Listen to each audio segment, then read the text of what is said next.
guys respond after the exhibition? Good. I think we've had a good week of practice. We had 1 day off after the exhibition game, and then got back at it. I thought, as you get closer to the season now, you start working a lot more on special situations and execution, late game opportunities that you're going to have throughout the course of the year, and obviously preparing for UC Riverside, who will pose some challenges for us with their size and their shooting. So need to do a good job coming out, hopefully getting off to a great start tomorrow night and setting the tone for the season. When it comes to your guys' shooting, the free throw line, and I guess the Doan game, 3-point shooting, what did you see from that, and is that something that's taken you by surprise, just the inability to make free throws? Well, I thought I think we were 0 for 8 or 0 for 9 to start, and then once we calmed down and got into a rhythm, I thought our shots were much more effective. We shot the ball relatively, efficient in the second half from all areas in the floor. I think 54% overall, and ended up shooting a respectable clip from the 3-point line. So, it's just about coming out. I thought we were so jacked up in that first game when we came out of the locker room. We just needed to take a deep breath and calm down and go out and do the things that we've been working on as far as execution. And I thought our guys did a really good job of that. As far as free throws, 10 for 23 obviously isn't good enough. And I gave him a little free throw lecture the other day. There was actually an 85-year-old podiatrist that came in when I was playing for the Bulls. I first asked our guys if they knew what a podiatrist was, and Thor got the answer right. So, but he came in. I think he's got the Guinness Book of World Records for consecutive free throws made, and he changed the way I shot my free throws, and he simplified my stroke. So we had a little free throw lecture the other day, and our guys have stepped up and knocked them down here the last few days. Now, how do we do when the lights turn on and in a game situation, we'll see. But, I've been pleased with the way the guys in practice have stepped up and knocked them down here these last couple of days. Change in the guys, just knowing there's an actual game that counts coming up? Yeah, just continuing to do the things nothing changes now. We've been working at this going all the way back before the Italy trip, so we've had a lot of reps, and, our thing right now is we don't need to change anything once we start playing games and once we start going out and seeing other defenses. We need to go out and execute. If there's pressure, which they will do, we need to execute our pressure releases.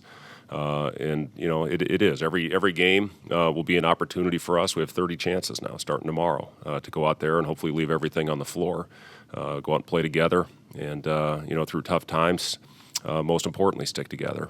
But I'm confident in this group. They've been phenomenal since we've been going. I've seen tremendous growth throughout this process, and hopefully we get off to a good start tomorrow night. Is that kind of the starting lineup that you imagine you'll go with? Or? Yeah, we will start that way tomorrow. Yep. The rest of it, are you still kind of in tinker mode with that? Yeah, we will be, and we probably will for a while. As far as we haven't really been in a close game late. We've worked on it in practice. But until you get out there in a real game situation, you don't know who those guys you can have out on the floor that you can trust in those situations, both offensively and defensively. But we'll get a pretty good feel for that, I would think, relatively quickly. I think we're going to have some good competitive games in our non-conference schedule. But again, for us, we need to have that one constant, which is going out and giving great effort every time we step on the floor. So with that starting lineup, is there technically a 4, or is it like? Well, our system is pretty interchangeable, and guys need to know every spot on the floor. So offensively, it really doesn't matter. Those guys are going to be in every spot, all 5 spots at any time. We invert the floor some. We'll post up our guards. We'll have our bigs out high on the floor. Really, it's about defensive matchups. That's really, to me, what determines the 4 spot. How do you plan on limiting UC Riverside's second chance opportunities and keeping them off the offensive? Yeah, that's been a big emphasis these last few days of practice because they go hard. They really attack. And, it's David Patrick, he's a friend of mine. I've known him for many years, and he's got those guys playing extremely hard. And one thing they do is they really go to the glass. So it's going to have to take 5. It's going to be a 5-man effort. McCray is huge inside, and we need to do a good job on him. But our guards have to come back and help. And, I think we've shown if we can rebound that ball, we can do good things in transition. But, it starts with securing the rebound first, having a good defensive possession and finishing it off with a rebound. What do you consider a respectable clip when it comes to A respectable clip?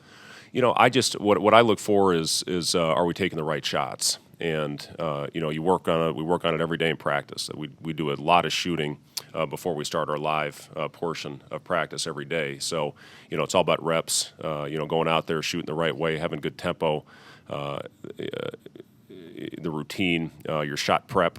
And we work on that a lot. Guys do a good job of getting in the gym early. They come back. We'll have a lot of guys come back here later tonight to get up shots. So, it's all about the trust. But if we can create good shots, hopefully we shoot a good percentage. What that percentage is, I don't know yet. No, Matej dinged up his ankle late in that exhibition. Is he doing okay? Yep, Matej's fine, yep. Any update on Shamil? No update on Shamil at this point. I think you brought in 9 guys in the first 6 minutes. Do you feel like you're going to cycle that?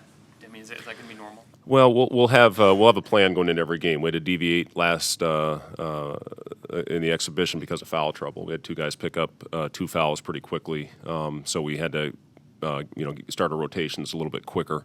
But yeah, we have a rotation set going into it every night. But we'll see how that goes. Obviously, fouls, other things will determine how we stick to those rotations. Have you dealt with situations where players are waiting on a waiver and end up missing games? I don't think I have. Yeah, no, this is a first. This is a first for me.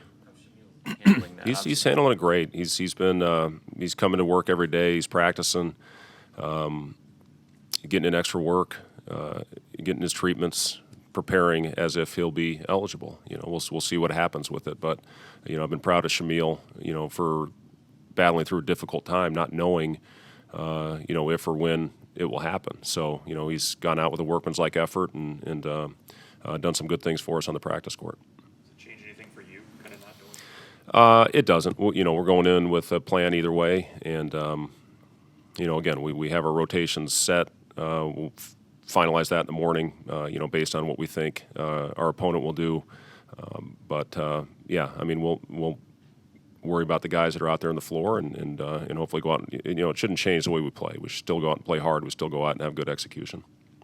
Kevin Cross was kind of a pleasant surprise to a lot of people that hadn't seen him play. Was that kind of what you expect from him and the versatility? Yeah, that's the thing I loved about Kevin when we started the recruiting process. The other thing with Kevin, he's down over 15 pounds since he got in here. So he's really put a lot of work into not only the weight room and his conditioning, but also what he's putting into his body. It has paid off for him. He's in so much better shape. When he first got here, it was 2 or 3 possessions. He'd get winded, and we'd have to get him out. So, now after the trip and since he's been back, I've been really pleased with the way Kevin has bought into everything that we have to offer here as far as taking care of his body and nutrition and getting in the weight room with Coach Wilson. But that's what I loved about Kevin in the recruiting process was his versatility. He could put the ball in his hands. Again, with our system, our big guys on the top of the floor a lot as a playmaker. And Kevin's shown to be a really good decision maker in that position. Obviously, other than a win, what's a successful first game look like? Well, again, we just want to hopefully go out and, throughout this process of, the Italy trip, the practices, going to Wichita and the scrimmage and the exhibition game against Stone, we just want to keep getting better as a team. And, again, I don't know what a number is, as far as offensively or defensively, but if we go out and execute, that stuff generally takes care of itself. You talked about the players being jacked up, but what's your kind of excitement level and feelings for the official game 1? I'm excited. I'm really excited to get out there to see what we have, in this type of setting, in this type of environment. That you have nerves. If you don't have nerves, you're in the wrong business. I mean, that's what this thing's all about is, all the preparation, all the work that we put into it to go out there and hopefully play at a high level. And, again, there's so many variables that can happen out in the floor on any given night, and we just need to go out there and handle it the right way and learn from everything that we do, the good things, the bad things, and keep taking steps, hopefully, in a positive direction.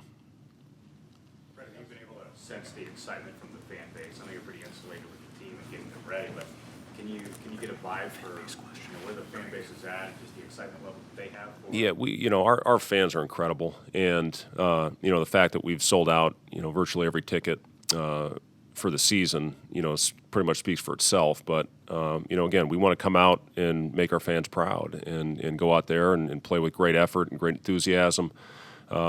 And leave everything out there every time we play, every time we practice to prepare for what we're about to start with our journey tomorrow night. But yeah, our fans are phenomenal. You know, when we see people out, I was at Hy-Vee yesterday and got a couple good looks. When I'm with Doc, he gets all the attention. But you know, it's been great. We're really looking forward to getting out there in front of our fans tomorrow. Hi, this is Jason Jorgensen, Sports Director at KRVN. Thanks for watching our YouTube video. To keep up to date with everything we have going on with our sports coverage, you can find that. And we love to have you subscribe to our channel. Just hit the little red button in the right corner.